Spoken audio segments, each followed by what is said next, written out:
Peace. Today's mathematics is wisdom, which are the numbers 2 and 2 or 22. In the same way that 2 and 2 equals 4, wisdom equals culture. So today I wanted to expound a little bit on today's mathematics and frame it within the context of intelligence. And I say intelligence because wisdom is a form of intelligence. When we think about wisdom, we're talking about two distinct forms of intelligence. One is wisdom in terms of our way of life that's rooted in our knowledge, or it's an expression of knowledge of self. And the other form of wisdom or intelligence is worldly wisdom. It's rooted in the knowledge of how to navigate society and attend this world. And that form of worldly wisdom is sophistication. Both are two forms of intelligence, and both are ultimately necessary when it comes to us being in this world, but not actually being of this world. Now, the first form of wisdom, or the expression of our knowledge of self, is knowledge of our principles and our values. And it's expressed through our words, our ways, and our actions. It's expressed through our words, through the language that we use. So there's a very unique way in which we communicate and how we articulate and describe the world. The average person woke up today and just looked at the calendar and said, today's the 22nd of November. If they had a birthday, maybe they thought about that. Or if they had a family member that has a birthday, they may have thought about that. We don't simply just see today as the 22nd. We see it as wisdom. That's a very different psychological orientation, because we're not just looking at just the date as something that's neutral or doesn't have any substance or value to it. We look at these numbers as being inherently connected to important principles that we value.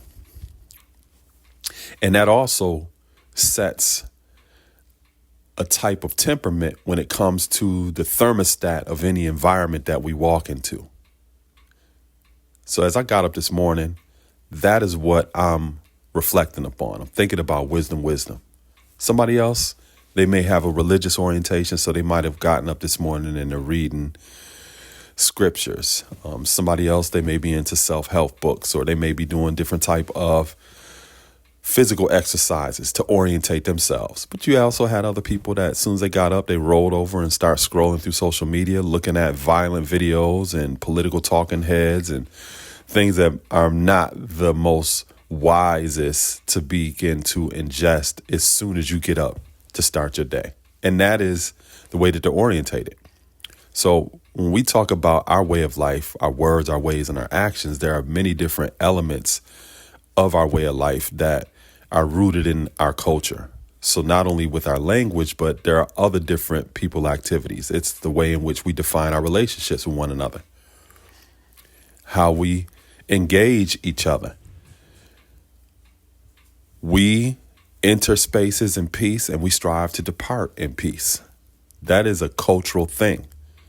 You have some people that don't think it's important to greet others in peace and to depart in peace. We also have certain type of diets. So there's things that we eat and things that we do not eat. These are just some of the examples of the cultural elements that represent our way of life as is expressed through our wisdom, through our ways, our words, and our actions. And again, that's just one form of intelligence.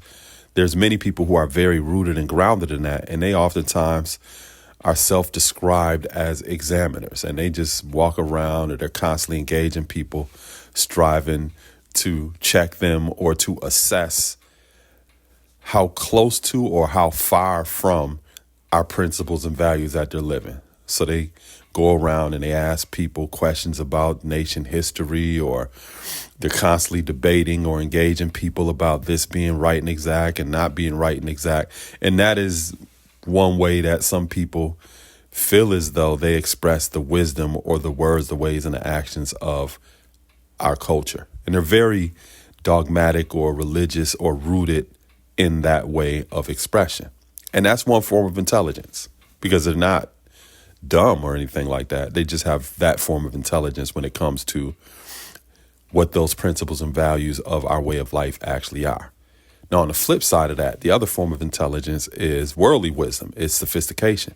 It's utilizing that same knowledge and having the ability to navigate inside of the world. Now, there's some people that have a very high level of worldly wisdom or sophistication when it comes to this knowledge of self. You oftentimes may see them in the entertainment world. They may be in other different spaces, working in local government or as educators, or they're skilled tradesmen, or they work in all different spheres of activities. But you also may not see them expressing more explicitly the principles and values of what this culture is. They may not even be having or carrying like a righteous name or anything like that. But you wouldn't really know that unless you actually engage that person, right? There are many people who are like that. You may see them as hip hop artists, where they may loosely express a similar diet as ours, but they may not be that committed or connected to the type of diet that we live, where, every now and then they eat, a little bit of something that has pork byproducts in it, but they may not be that committed to saying, I don't eat any kind of forms of pork, right? They may have a righteous name, but even though they have a righteous name, they may not, really adhere too much to learning our lessons or our mathematics or alphabet or anything like that. Because if you ask them, like, what's the wisdom degree in the 1 to 40s, they may not be able to tell you how old was the founder.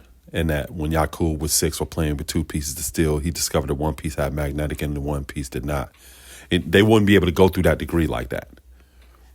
Or if you wanted to build with them about today's supreme mathematics or the letter V in the alphabet, which is the 22nd letter, they may not be able to navigate that kind of stuff. But they may have a general idea or understanding of those principles and values that represent the culture.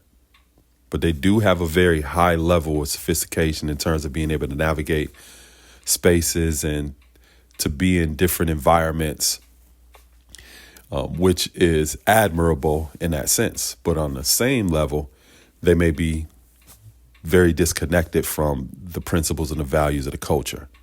So when we look at these 2 different forms of intelligence, they're different sides of a spectrum.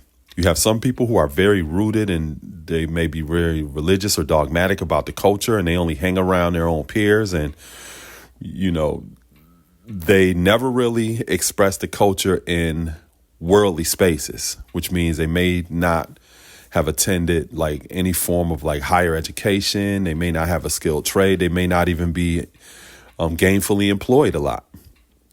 But they're very intelligent on the block and on the corner. And when they get around other 5%ers where they meet a couple of times a month at rallies and parliaments, they have a very high level of confidence and, boldness about themselves when they're around each other. But if you put them in a boardroom, or if they had to attend an event at a local church, or if they're out in the community, they may just simply short circuit because they do not know how to navigate in those kind of worldly spaces. They're not that sophisticated or intelligent. They've never learned that. They could talk about high science and all of this other stuff in a schoolyard or in some kind of public space. But if you put them in an academic setting around actual scientists, they may not be able to know how to hold their own. They might shrink. So there is an imbalance sometimes with a person that may have that form of wisdom, where they know the words, they know the ways, and they know the actions in a very limited, insulated setting. But when it comes to the world, they don't have the ability and skills to be able to navigate that kind of space. But then on the flip side, you may have some people and they're very sophisticated. They could move amongst any space and amongst the best of anybody. But when it comes down to being grounded in the culture, or if somebody sticks a microphone in their face and they're asking them to expound about the principles and the values of the culture, or they may even ask them a question about today's mathematics or degrees or whatever, and you see them start stumbling and fumbling, where it shows that they're not really rooted or grounded in the culture. So those being 2 forms of intelligence on opposite sides of the spectrum, there could be an imbalance on both sides. So 2 and 2 equals 4. The same way that wisdom equals culture, it's important to strike a balance. It's important to be able to be rooted and grounded in the principles and values of what we say this way of life is about, but then also to have the same kind of confidence and boldness to be able to navigate in the world, to ultimately be in this world, but not of the world, to be in it, but not of it. For many years, when I've got knowledge of self, one of the things that I see, which is a disconnect oftentimes between that form of wisdom when it comes to expressing our knowledge of self and being grounded in our principles and values, and then the other form of intelligence as worldly wisdom, being sophisticated enough to be able to express that in this world, is there's oftentimes a disconnect between what we teach and what we will achieve. What we teach is that first form of wisdom, knowledge of self and being grounded and rooted in our principles and our values. That's what we teach. What we will achieve, achievement, happens and is expressed in this society, in the world. And there's oftentimes a huge disconnect between people being able to make that transition from what we teach to what we will achieve. So in considering today's mathematics, it's important to be able to strike that balance. And that's one thing that I've always consistently strived to do, to show people like, yo, I can go through degrees. I could go through the math, the alphabet or whatever. And I'm very intentional about expressing that. Yet at the same time, I'm always showing people you can live this and express it within this world at the exact same time and never compromise your integrity or identity or code switch. For me personally, I took the step of legally changing my name many years ago. And that is because it was important for me to reconcile these two worlds. The wisdom in terms of the expression of knowledge of self, being rooted in the principles and the values and in the language and all of those different elements of our way of life, but then also to be able to live that in this world at the same time. And it was challenging for me initially to be able to have two names doing that. So I literally come in the name of Saladin Allah. There's no disconnect between the wisdom when it comes to expressing the culture and then wisdom when it comes to expressing the culture within the world. I'm in this world, but I'm not of it. And that's just a step that I personally took when it came to the reconciliation of what I oftentimes see some people going through in terms of having a double consciousness. You know, they can be infinite or they could be supreme and they could be divine and they could be all of these various different people, queen and refinement, and they could be all of these people around their own peers and have that confidence and esteem and boldness about who they are. But as soon as you take them out of that environment and put them in an academic setting or put them in a workspace or put them in a government building or just put them at a family reunion, a lot of people don't know how to function in that capacity.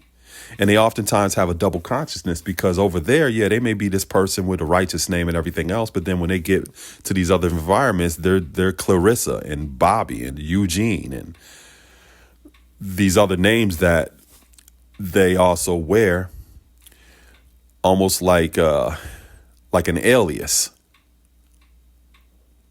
So me personally, when I first got knowledge of self, I kind of struggled with that. And I made a decision and said, you know what? I'm going to literally come in the name of Saladin Allah, Lord Saladin Allah. And that's just a step that I personally took. It's not something that I tell everybody to do. But for me, that brought me some level of reconciliation when it came to expressing those two forms of intelligence or wisdom when it came to amplifying and making this accessible to the world. So in closing, I think when we consider wisdom, that it's important to consider that there are two forms of intelligence. Wisdom as it relates directly to knowledge of self, our principles and our values and how we live that out. And then also being able to connect that wisdom or those principles and the values in the world, to be able to live it and navigate society without compromising our identity or our integrity and being other than ourselves. We're the same person, whether we're around our peers or whether we're not around our peers. And that's an important part of the culture. So this was inspiring. It was empowering. It was educational. It just gave those of you some insight into how I'm dealing with today's mathematics. Peace.